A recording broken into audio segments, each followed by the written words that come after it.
Hello friends, welcome back to the channel. We are switching it up a little bit today, and we are not doing a My Hero Academia fanfic. We are starting a new one today, and this one is called Reach Up for the Sunrise. The author of this one is UselessProtagonist, and this one is a Haikyu fanfiction. It is rated T with no archive warnings.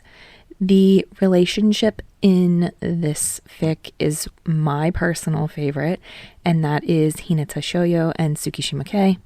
There is minor or background relationships of Kageyama Tobio and Oikawa Tooru.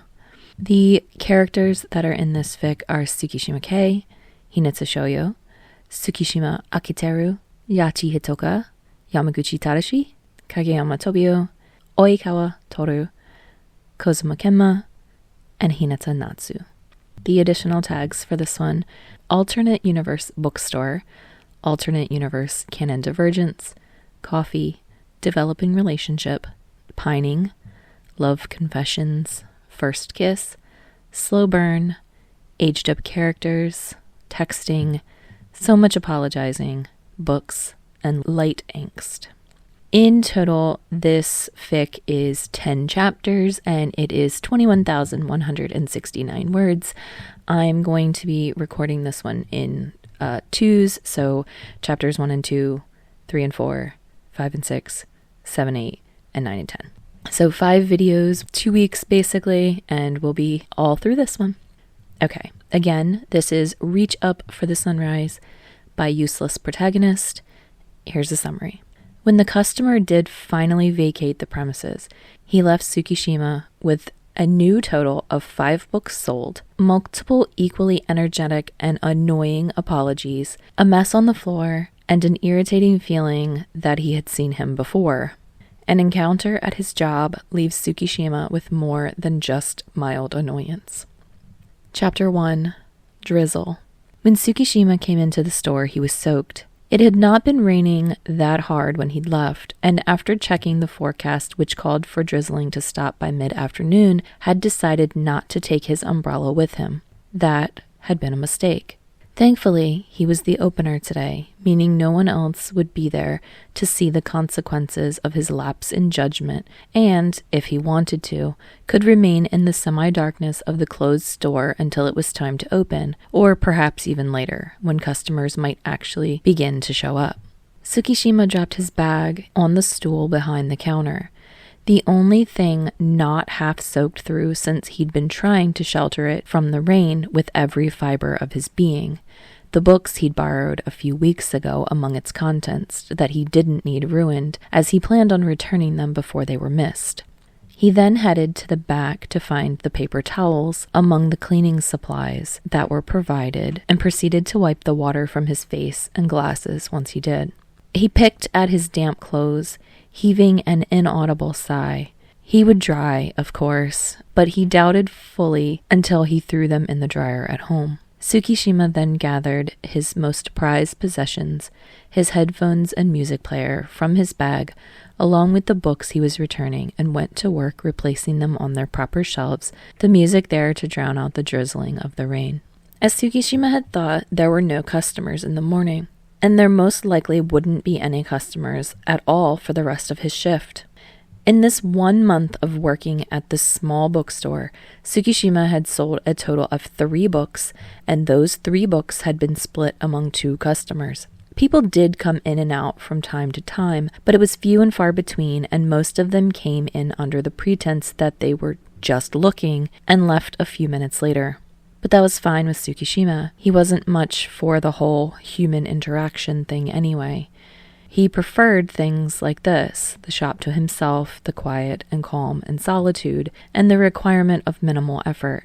Not to say he did nothing. He still placed the sporadic shipments the store received on the shelves, organized and mapped out where the different genres and categories of books were located, and even had helped put up a new shelf in his first week. Most of the time spent working, however, were days like these. It felt slow and comfortable. Tsukishima could wear his headphones without reprimand. He could even play the music out loud if he wanted to, though he didn't. Above all, it was peaceful, a place where Tsukishima could just lose hours of the day, wasting time not thinking about his looming college assessment deadlines or how much of his paycheck he'd have to sacrifice this week to help his brother pay rent. It was peaceful, and he liked that. Tsukishima had thought his shift would go by without incident, until incident came through the door. Tsukishima hadn't even noticed him until he was standing right in front of the counter, nearly making him jolt.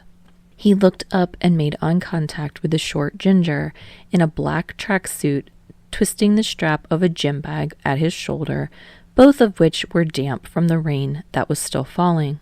He was also dripping onto the floor. Ugh. Tsukishima thought, knowing that when this guy left, he was going to have to clean that up. "Do you have textbooks here?"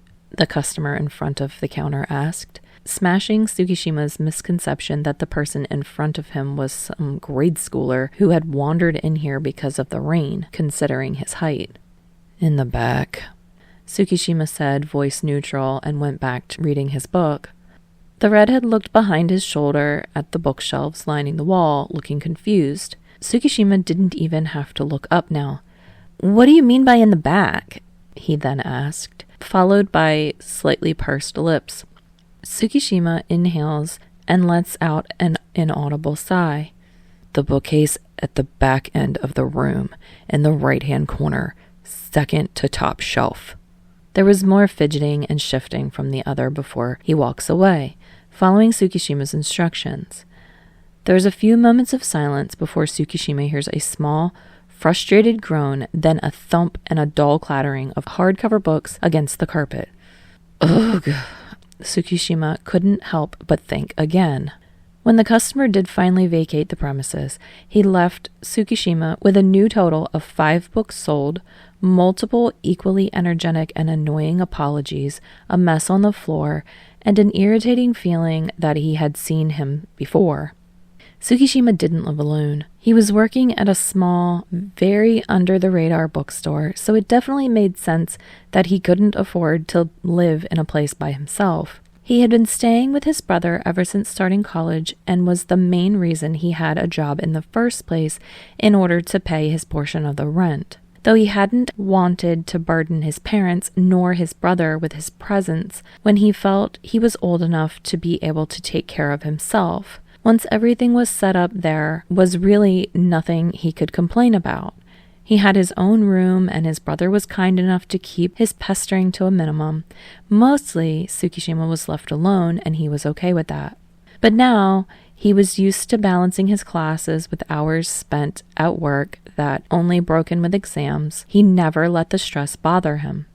When he had started working, the lack of customers and silence was a godsend, and the opportunity to finish any assignments he hadn't at home.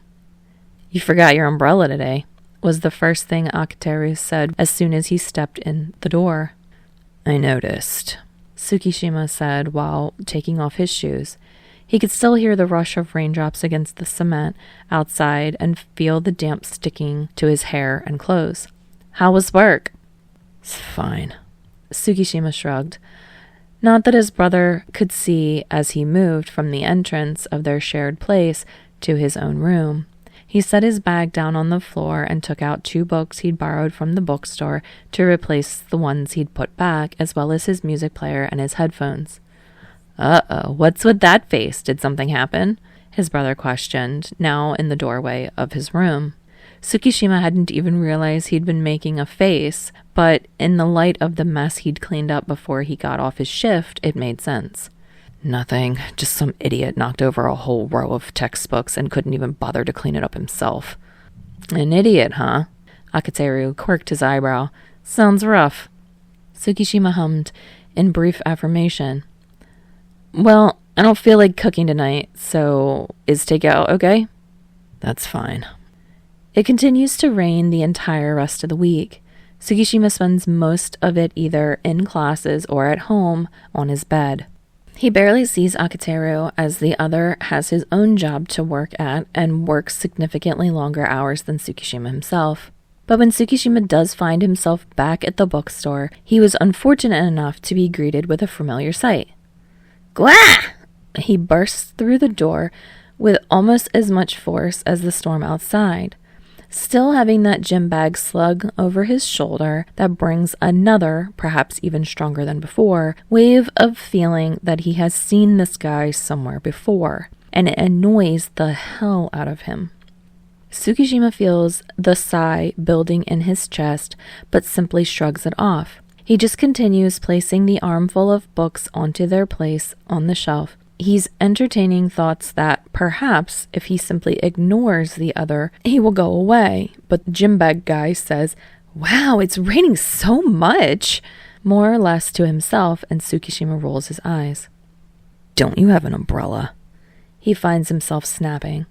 Gym bag looks at him with wide brown eyes, as if he was just now registering Tsukishima's presence, and when it's obvious he's not going to, Tsukishima continues, "You're dripping water all over the floor." "What?" Gym bag looks down to where tracks of water are left from just his shoes. "Oh, sorry about that," he says and rubs the back of his neck, grin seeming more shy than embarrassed. Then he goes on, "I didn't think it would still be raining today. It seemed pretty sunny before," even though Tsukishima did not ask. "Next time, check the weather report." Tsukishima responds tersely and makes his way back behind the counter. And for a few minutes there's nothing but the hiss of pattering rain outside and the sound of pen on paper as Tsukishima writes. He would have thought Gym Bag went home if it weren't for the fact that he hadn't heard the other leave. Gym Bag then asks, still in the same spot as when he entered, "Can I stay here even like this?" "Not if I can help it," Tsukishima thinks. "You can do whatever you want," Tsukishima assured him without removing his pen from the paper, but at this point he's only pretending to be busy so he won't be bothered, and has taken to making swirls in the corner of his paper. At least the answer seems to satisfy Gym Bag, and he walks straight past the counter, past Tsukishima, to the back. Tsukishima hopes he's not thinking about looking at any more textbooks. He stays for over an hour. Tsukishima finds this more surprising than he thinks he should because, by this point, he's sure Gym Bag has some sort of ulterior motive for coming into the store. Perhaps it's shelter from the rain, perhaps it really is the books, but Tsukishima feels there must be more for someone as seemingly energetic as him to spend hours in a quiet little bookstore. And it also bothers Tsukishima more than it should. Tsukishima tells himself that it's because he's used to being alone. With the other here, he constantly feels as though he should be occupying himself with work, and if he's not, the other will take notice and judge him for it. Not that Tsukishima cares particularly what he thinks, but he's not fond of the feeling that he's being observed. Gym Bag also doesn't buy anything this time. By the sound of turning pages coming from the small table tucked in the only bit of empty space in the store, Tsukishima assumed he was reading a book. Apparently, it hadn't been good enough to buy. He also hesitates at the door, and Tsukishima pretends he doesn't notice. The sun is shining, though the few scattered rain clouds continue to pour their contents out onto the pavement, and Gym Bag grimaced before he sprinted out across the parking lot. Despite himself, Tsukishima smirked.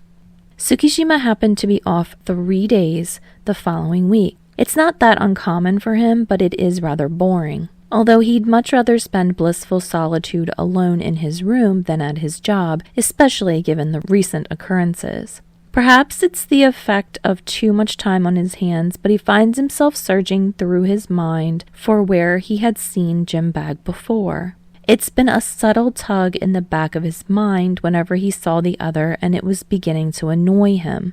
The most probable answer was school, middle school or high school. Elementary school was too blurry for him to remember that he doubted he could match a face to one he'd seen over 6 years ago.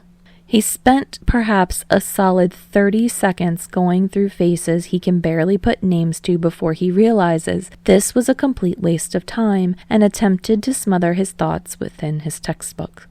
Unfortunately for Tsukishima, his next shift was in the middle of the day rather than an opening in the morning as he mostly did, and even more unfortunately, Gym Bag was at the counter chatting with a female co-worker when he arrived.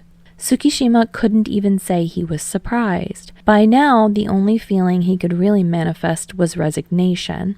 As he walked by, however, neither of the two glanced at him as he slipped in the back to store his bag and damp umbrella, as it had stopped raining before he entered, and it was said to be the last of the rainy days for a while, so Tsukishima would be happy when he didn't have to carry his umbrella around anymore. It wasn't until he made his way just beside the counter that Jimbag, and in succession his co-worker, seemed to notice he was there. I'm so sorry, Tsukishima-san. I'll be out of your way in just a second," his co-worker tells him, and Tsukishima genuinely feels bad because she remembered his name and, for the life of him, he can't remember hers. But that doesn't really matter because she's gathering her things in a rush, tucking away her blonde hair and trying to get out of his way before acknowledging the redhead behind the counter. "Come on, Hinata-kun," she says to him, and they both exit out of the door.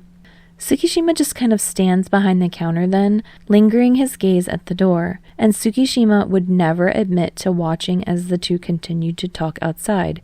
Jimbag, who he would now have to remember to replace in his memory as Hinata, was animated, and his co-worker, who he had always thought of as the shy, quiet type, was practically glowing during their conversation. A few minutes passed before their hugging and parting ways. His co-worker went across the parking lot, and Hinata, much as well as less to Tsukishima's surprise, back towards the entrance of the store. Tsukishima quickly ducks his head and pretends to be observing the money in the cash register. Hinata comes through the door and seems to beeline directly in front of the counter, and Tsukishima looks up just in time for Hinata to ask him, "So you work with Yachi-san?" Yachi Hitoka. Right, Tsukishima thought, remembering her name, and to Hinata's question, he simply shrugs. "You know, I came in here mainly to see her because she told me about the textbooks I could use, but I guess it didn't work out all that well," Hinata continues, and all Tsukishima can think is, "Why are you telling me this?" "But I like it here, so I'll probably come back." It doesn't sound like a very good idea to Tsukishima, but he says nothing, keeping his face expressively neutral. Hinata then falls silent, drumming his fingers on the surface of the counter, and seems to make a point of trying to focus his eyes everywhere than at Tsukishima. An awkward silence lingered for longer than Tsukishima was sure either of them wanted, until Hinata finally lifted his eyes back up to the blonde. "So, do you have any books you'd recommend?" Normally, Tsukishima wouldn't mind sharing his book preferences with others, especially given that he worked in a bookstore, but Tsukishima can't seem to help the annoyance Hinata just seems to spark within him, and he doesn't stop his mouth from curling slyly around the responsive, "Sorry, but we don't get many children's books here," or the smirk that results afterwards. For a moment, Hinata's brown eyes go wide before his brows furrow and his mouth twists into a scowl that Tsukishima finds less satisfying than he thought he would. He also backs away as if Tsukishima might come out from behind the counter to physically attack him, and quickly disappears behind the bookshelves without another word. Tsukishima has been waiting for Hinata to leave for hours. He didn't make a simple attempt to interact with the others since his comments from earlier, but now it's nearly 5 in the evening and Tsukishima has to lock up, and he can't do that with the others still somewhere in the store. His bag is already packed, his headphones and music player lying next to it on the counter, when he decides it's time to intervene. Tsukishima walks amongst the shelves, and of course, it doesn't take him long to find Hinata passed out at the table. If it weren't for the other's back shifting to rise and fall with his breathing, Tsukishima would have thought the other dead, from the way the side of his head rested against the table and the way his arms dangled down underneath him. For a moment, he's also at a loss of what to do, and irrational nervousness bubble inside him as he knows he'll have to wake the other up, but he doesn't dwell on the feelings for long. He reaches a hand for Hinata's shoulder and nudges him once, then twice, and finally a third time, and calls out his name, "Hinata." And Hinata then jolts awake, looking dazed and disoriented as he looks at Tsukishima.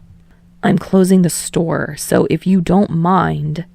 Tsukishima trails off as Hinata's eyes go wide. He gets up then, uttering a curse that seemed inappropriate for someone so small, before dashing from the table to the exit with record-setting speed.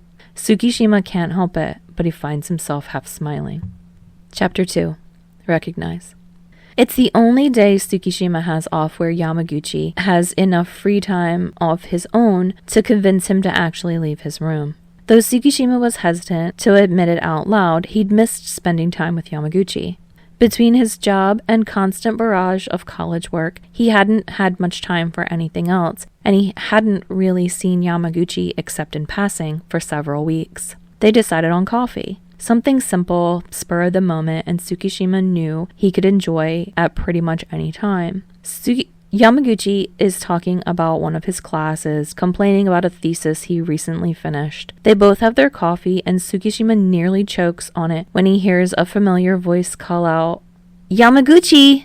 Though Tsukishima has come to expect Hinata to interrupt his work, he never expected to meet him out in public. It's even stranger because he's not the type to usually go out unless it's commuting to and from work or college. And Tsukishima isn't one to just meet people. Coincidences like that didn't seem possible in real life, especially not to him. Really, it shouldn't surprise him as much as it does, or maybe he's upset about how much it phases him. Hinata's chattering on excitedly to Yamaguchi, and the other is returning it with warm smiles and laughter while Tsukishima racks his brain as to how Yamaguchi even knows him. Tsukishima doesn't even know how long he stands there, merely staring at the exchange, but knows it's long enough that his mood begins to border on irritation.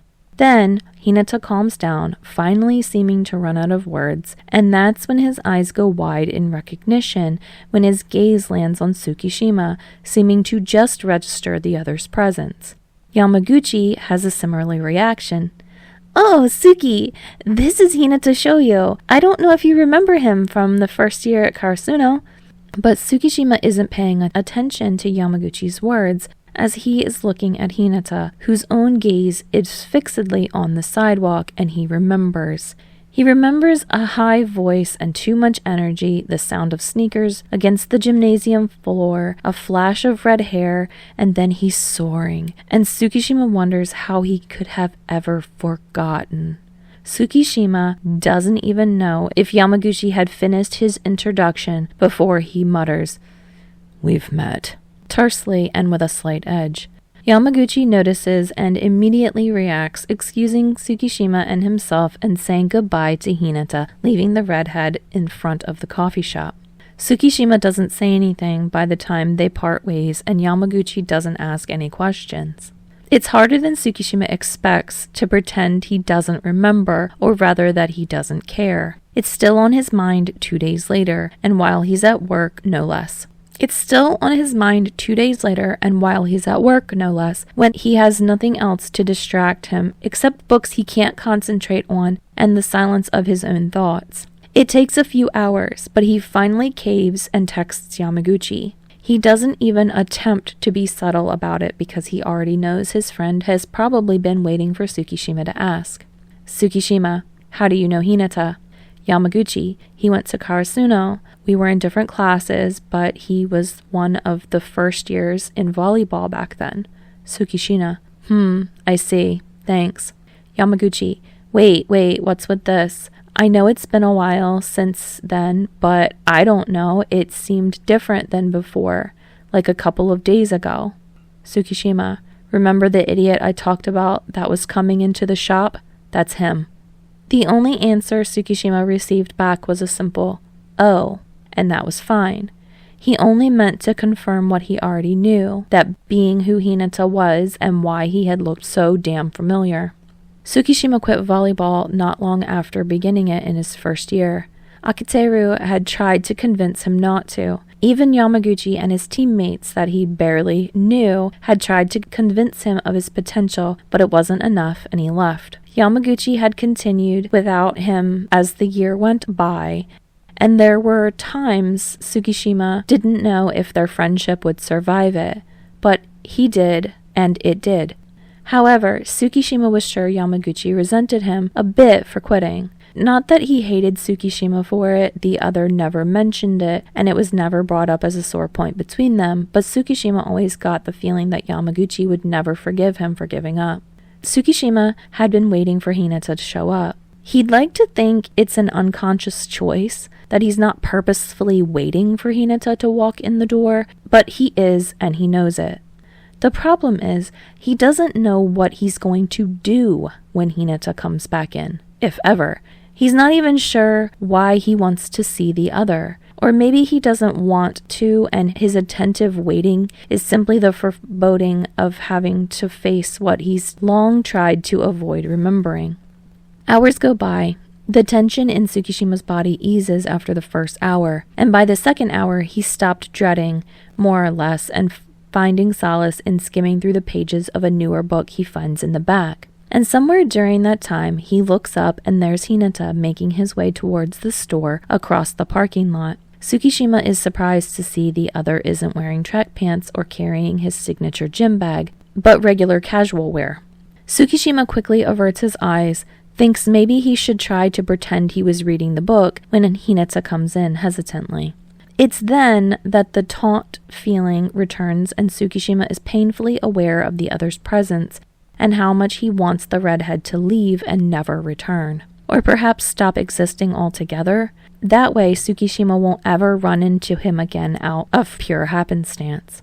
But Hinata isn't one to jump into conversation either. The other merely cast fleeting looks at the tall blonde before making his way into the rows of bookshelves and out of Tsukishima's field of vision. Apparently, Hinata's not jumping at the opportunity to pester him. Perhaps he has more self-control than Tsukishima originally thought, or more intelligence. Although his presence in the store doesn't allow Tsukishima to focus on anything else, whether it's checking the list of books to mark down with new arrivals coming in a few weeks, or the papers Tsukishima knows he has due in a few days just lying in his bag. He just tries to keep track of Hinata's whereabouts. There's a scuffing of sneakers on threadbare carpet as Hinata stops in front of one of the shelves, now in Tsukishima's view. He takes down a rather hefty volume from it, steadying it in one hand while turning the pages with the other, eyebrows raised.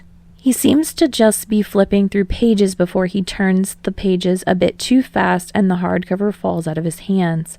It seems like Hinata's always causing a mess wherever he goes, and Tsukishima can't help the soft snort that comes out because of it. Hinata then looks up at him at that, his look between apologetic and a glare. What? Tsukishima blames the unexpectancy of the question for saying what he was thinking. It's hard to believe someone like you is so clumsy. Hinata's eyebrows raise and he blinks. What do you... Oh.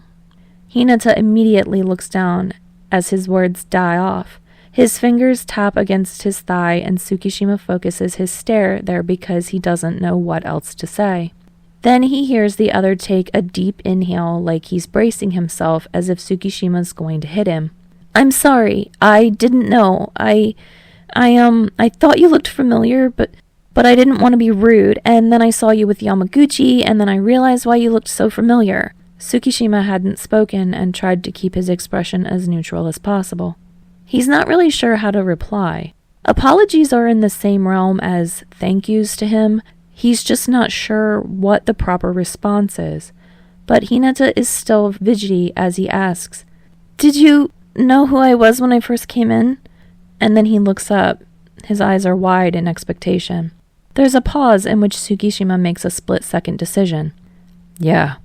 Hinata makes an exclamation, a sound Tsukishima has never heard come out of a human being, pressing the heels of his hands into his eyes. God, that's so embarrassing, he whines, and looks so humiliated that Tsukishima almost thinks it would have been better of him to admit the truth. Look, Tsukishima says, because he's becoming concerned that the other might start crying. There's nothing to be embarrassed about. You think I'm an idiot, Hinata said. That goes without saying, Tsukishima thinks. I don't. Hinata took his hands away from his face and gave a narrowed-eyed stare directly at Tsukishima. He wasn't buying it. Okay, look, Tsukishima starts. We don't have to talk about it. It's fine, all right? And when he was done, he felt like a parent negotiating with their child. It was ridiculous.